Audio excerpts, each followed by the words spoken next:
开始了啊。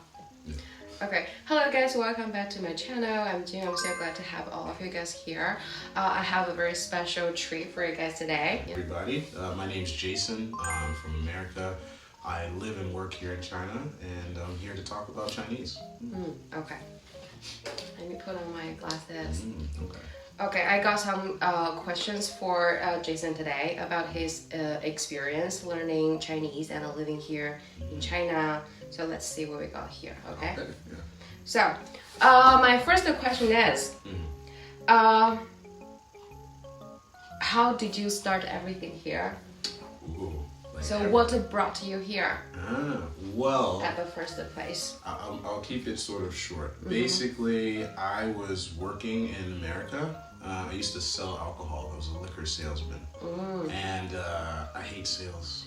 And my girlfriend at the time also hated her job, and she started teaching in Ecuador. And after that, we were like, okay, screw it. We're tired of this kind of life in America. We want to see the world, and we want to do something different. So we decided to move overseas and teach English. Right?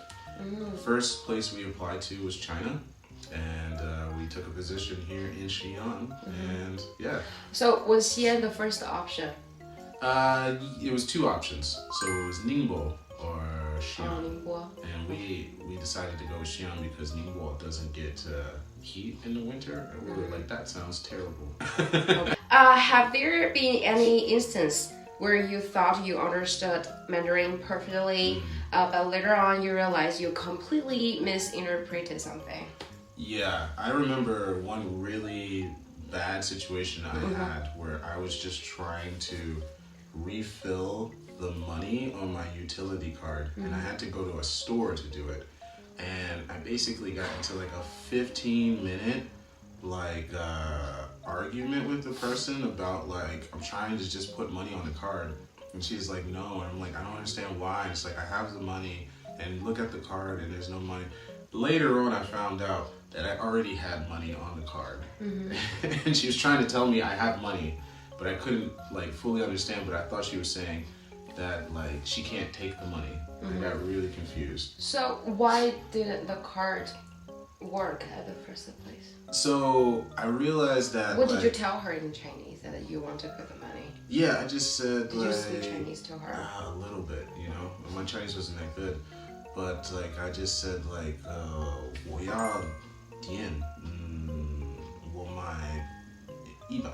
It's like I'll pay 100. And like when I first tried the card, for some reason it didn't read it. And then I realized later that you have to like press the button first to sort of turn it on and find the right place to put the card, and then it'll read it. And I was just like, oh god, I'm so dumb. And like, and I was getting mad too at first. So I was like, I didn't understand. And it turns out I was just not understanding the Chinese. Okay, so how has your understanding of Chinese culture evolved during your time here?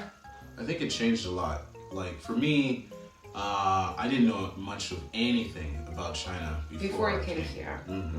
It's actually really hard to find out a lot of information about China outside of China. Yeah, we don't have like a lot to search on or a lot of videos that are on other social media about China. Maybe more now these days, but before, no. And I even remember when I was looking up bars in Xi'an, because I love cocktails, I love to drink. And when I was looking on like TripAdvisor, it told me there was only 3 bars in Xi'an. Wow. Which is not true. There's hundreds of bars here. But they only knew about 3. And so I didn't have a lot of expectations about the culture or the lifestyle. So you thought it were only about pandas and kung fu. Basically, that's all we knew, right? And Jackie Chan. And Jackie Chan and spicy food. Yeah. I knew a couple of things, like I had heard about mapo tofu, and I was like, oh, I want to try that. Oh, Chinese mapo tofu and the American mapo tofu are different. No. I heard about the Chinese one, so I was like, ooh, it's spicy. I want to try. And since being here in China, I've realized a lot of things about the culture here that's very different from my culture. The way that people understand like certain values, the way that people like work and build and do things. It's very different. So it's been good, but it's also been hard to adjust. And now it's weird because like I'm still not fully adjusted to everything in China, but also I'm very different from other Americans now. When I go home, we don't exactly understand each other fully. Yeah. Okay. So I'm like somewhere in between now. Oh my god. So you're having the cultural conflicts. Yeah. On the both On sides. both sides, yeah. Oh my god. I feel less American now. Alright. Okay. It's brainwashing. Yeah. Alright, so in what ways has learning Chinese and living in China changed your perspective on the world?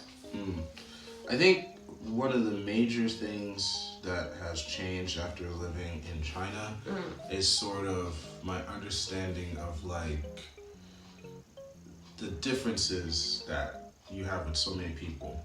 Like the diversity of the world is much bigger than what I realized in America. When you live in America, most of the time you're hearing only certain stories, you're having only certain experiences. It is a melting pot, but it is also very much American. Yeah, it's it's American culture. Oh, this is how I see it. It's like a separate communities in a big melting pot. Yes, it's kind of like that. So, living outside of America, living in China, I've met so many people from so many different countries and like kind of seen like the differences in ways that people treat each other and their different like concerns, and yeah, it really changes you. It changes your whole outlook on like what's important in the world. So for me, I do feel like I'm a lot more open, a lot more conscious of things. I think like it would be very hard for me to just go back home and live in America knowing that I've met these people and had these experiences. Alright, so the last question is, what advice would you give to someone moving to China to better adapt and integrate into the local lifestyle? Yeah, I would say don't be like me. I came to China with like zero Chinese, right? Get yourself prepared yeah. with the language. Yeah. I also did some research about like cultural taboos, which I think is very useful for any country you travel to, but definitely useful for China because there are a lot of differences in the way that like, for example, Americans view situations versus how the Chinese view situations, like paying for meals or like accepting gifts and things like that. It's very different, And the other thing I would say is, prepare yourself with at least a few phrases for Chinese. You don't need to learn all the words or all the characters, but practicing common phrases, I think, is probably the most useful thing you can do. Because when you're in China, living your day-to-day life, you don't need a lot of Chinese to survive, but you do need to know how to say a few certain things very well. Except hello. Yeah, except hello. Yeah, everyone is impressed if you can say hello, but if you want to get by, you need to be able to say more than hello. Okay. So what's the most shocking taboo you found here? I don't think we have.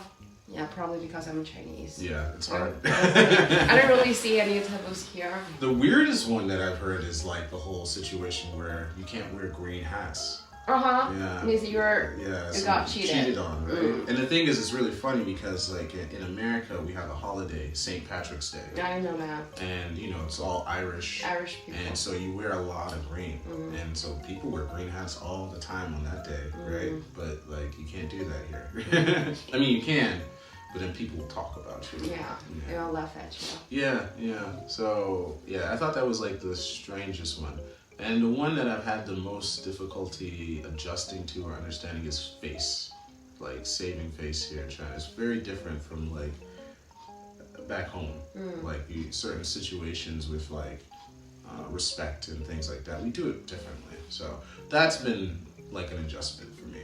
Okay. So this is why you should read up on these things before you come to China so that you're prepared. So phrases and then like certain taboos. Or Another one, don't write people's name in red, the color red. I didn't know that until I like looked it up before coming here. And I was like, oh, okay, yeah. So it's you can do some research. It's useful. Okay, so this is for today's video. Thank you so much, Jason, for being here. Thank you. And do you want to tell us about your bar? Oh yeah. So if you're in Xi'an, China, and you're looking for some of the best cocktails around, you can come to M&G Bar. That is a cocktail bar in Gaoshin where we make excellent cocktails. And be on the lookout for a new bar restaurant coming out very soon. Yeah, so more on that later. So this is it for today's video. Bye, guys. Bye.